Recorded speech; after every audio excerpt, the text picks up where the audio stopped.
Welcome back to another episode where real-life drama unfolds in the workplace, and today's tale of revenge is beyond wild.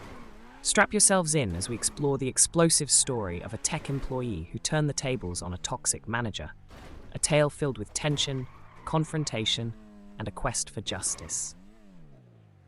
We have to get a few details about me out of the way. Backstory.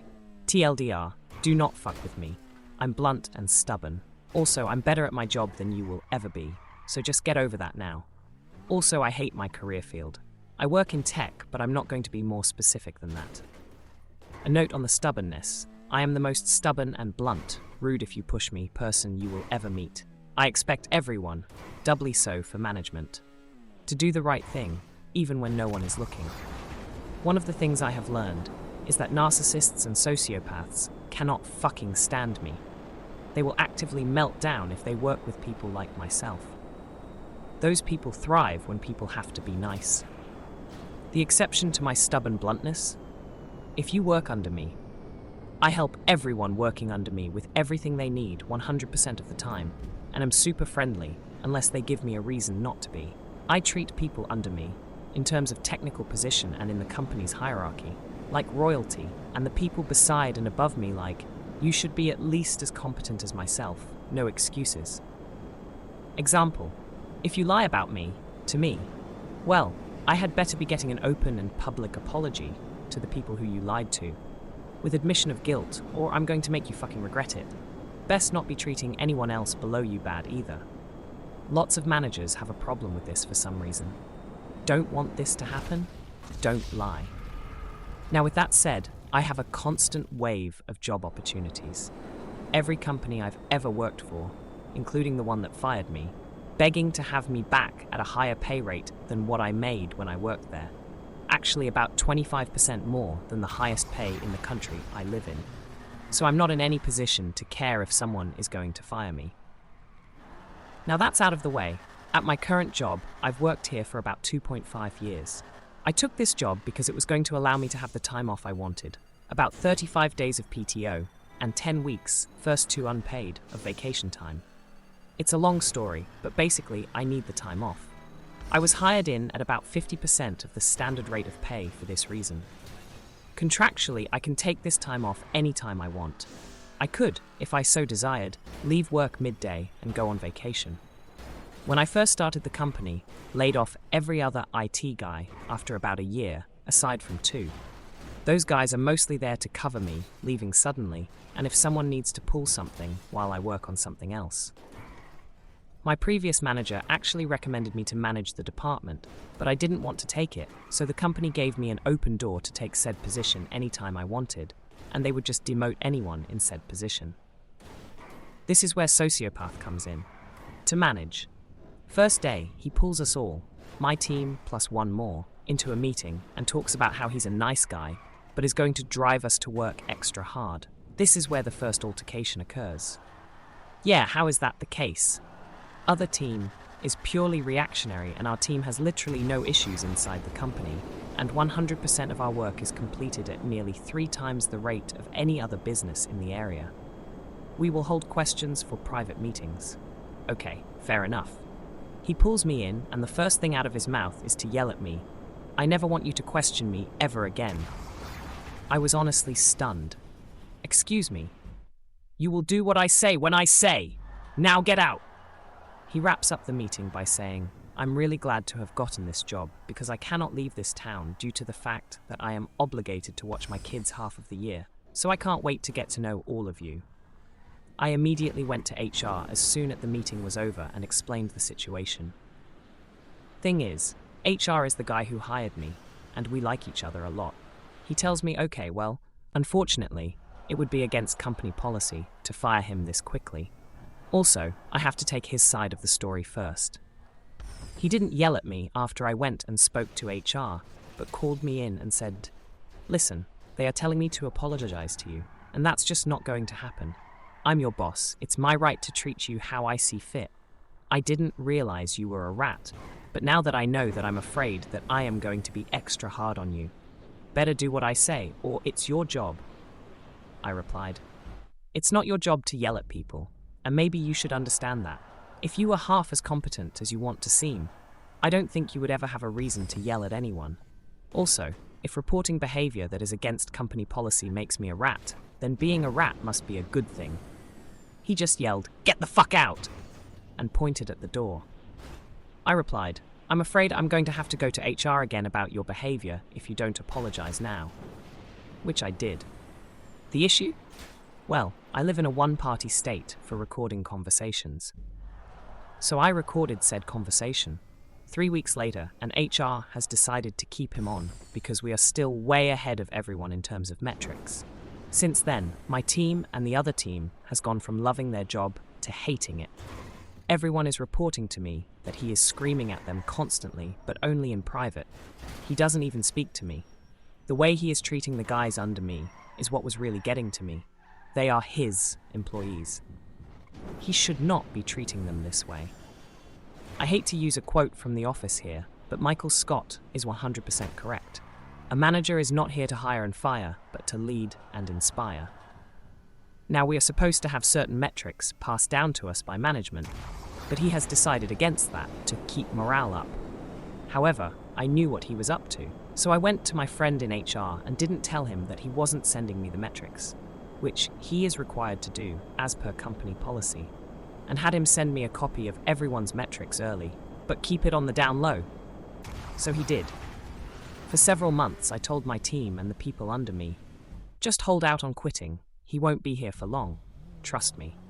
Slowly, things between myself and him escalate. I make decisions that he doesn't like because you didn't run that past me first. In reference to my vacations and days off, contractually, I don't have to do this, and to be blunt, I can't fucking stand him, so he's just so L when it comes to me not being there.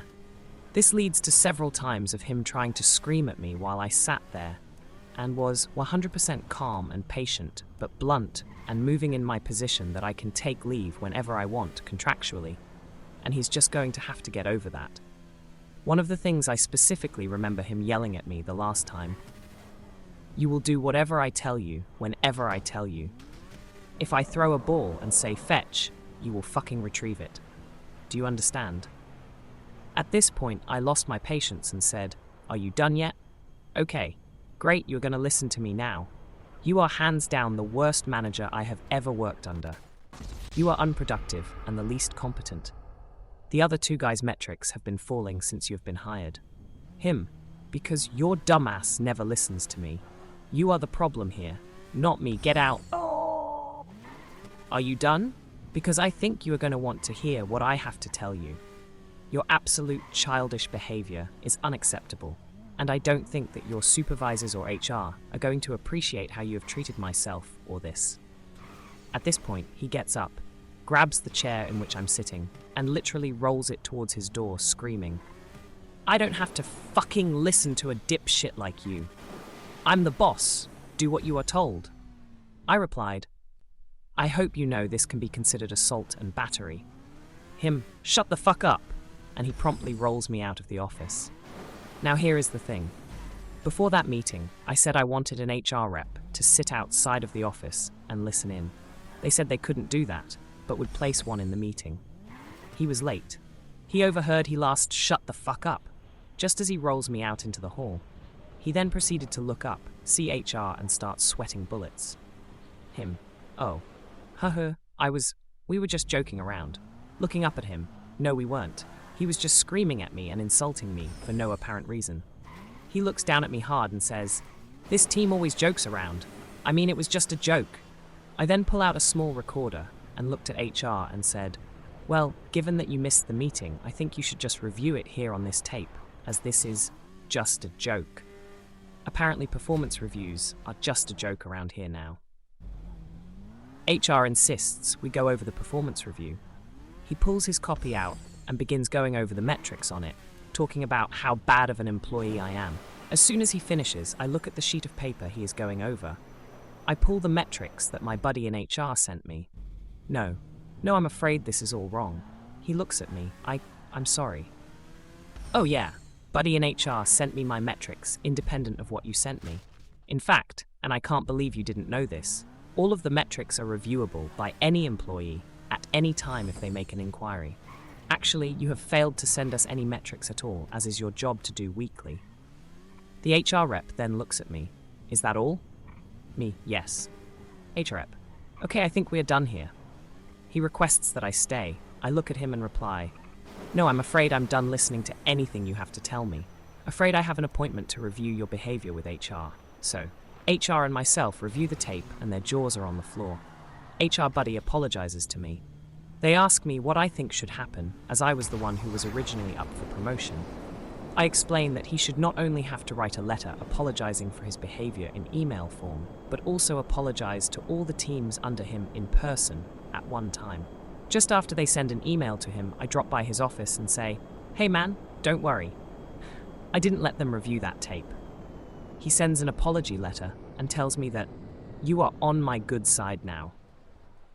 A few moments later, HR comes down and tells him that it's not enough and to have all the teams gather in front of him. In the meantime, I rig up the conference room to have a typed letter of all the times he has yelled at every single person, which took me all night to do. He comes in and makes some bullshit apology. That's a non-apology. I'm sorry, I was so hard on you guys. I just know your potential, and I cut him off. HR isn't in the room. Excuse me? That's not good enough.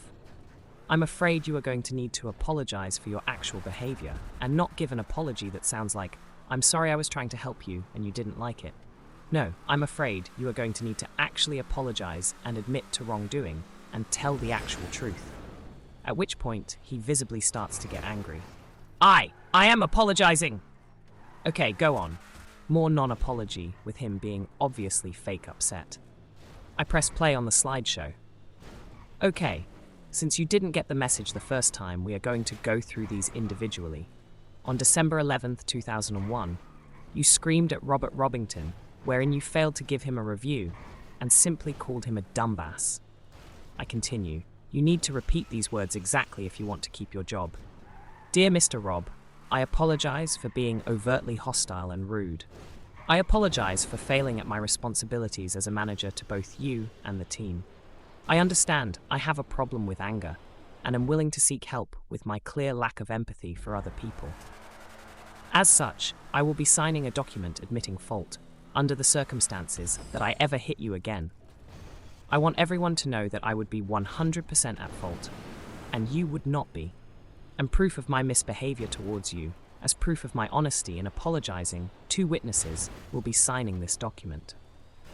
As soon as I finish speaking, he stands there and starts turning angrily red and says, MrBurington, we need to speak alone. Now, I reply, no, I'm afraid we don't. If you do not wish to apologize to Robert Robbington, then you can apologize to me for this. At which point, I play the audio of him talking to me. I really hope your family member dies. I mean, really, I'm your boss, and this is your job, and you care about family member? You think I give a fuck about them or you? You could die for all I fucking care. When family dies, if you mourn, I'll be mocking you. I just want you to know that. Now fuck off. You see, after that little incident, I couldn't have given a fuck if I did get fired. I just wanted to ruin this guy's life. He immediately starts howling at me that I edited the audio and runs to get HR. Shortly thereafter, HR comes back and the entire room denies that any of this happened. We all instead go through with a plan I had from the beginning. I was going to expose him for the POS he is if he does not honestly apologize and admit to actual wrongdoing. HR then tells him he's fired. He storms off. Now this is where the hardcore revenge part comes in. I used to work for every single IT company in this town, or have connections to them somehow. Hell, I trained at least half of the management at the last company I worked for. My words have weight, so I make calls to all of the places I have ins at, which is literally everywhere in town, telling them to blacklist this guy. However, at 2 companies, I request that if he applies, I would like to show up and help them interview him. He applied to both jobs, and I was sitting there in the meeting room. Oh hey, just wanted you to know that I knew Mr. Meat for years. Middle of the interview, I bring up his behavior with the audio from him, telling me that he hopes my family member dies. I then tell my ex-manager, also just note, you may want to write this down, all the tech jobs in our area will have a copy of this audio. so you can go ahead and explain to them why you told me this, and they can relay that to me. As soon as we get out into the parking lot, he swings on me and starts screaming, "I will fucking kill you. Fuck you. Fuck you." I run back into the building and security detains him and calls the police. My buddy recorded this on his phone, as well as obtained a copy of the video from security. After a quick court case and going to jail, he shows up at my house with a knife screaming, "I'm going to fucking kill you. Ruin my career just because you are a bitch." I think he had the address from working at the company with me. I called the police, got my gun, and explained the situation while I waited on the cops to show up. He proceeded to be detained and got sentenced to a 2-year stint in prison. When you get out, I hope you read this, you see this, you stupid fuck. Thanks for joining us on today's deep dive into a harrowing personal story of workplace conflict and the struggle for justice. Remember, the courage to stand up for what's right can sometimes come with great risks, but also the possibility of profound change. Until next time, take care of yourselves and each other, and don't forget to hit that like and subscribe button if you want to hear more stories like this one.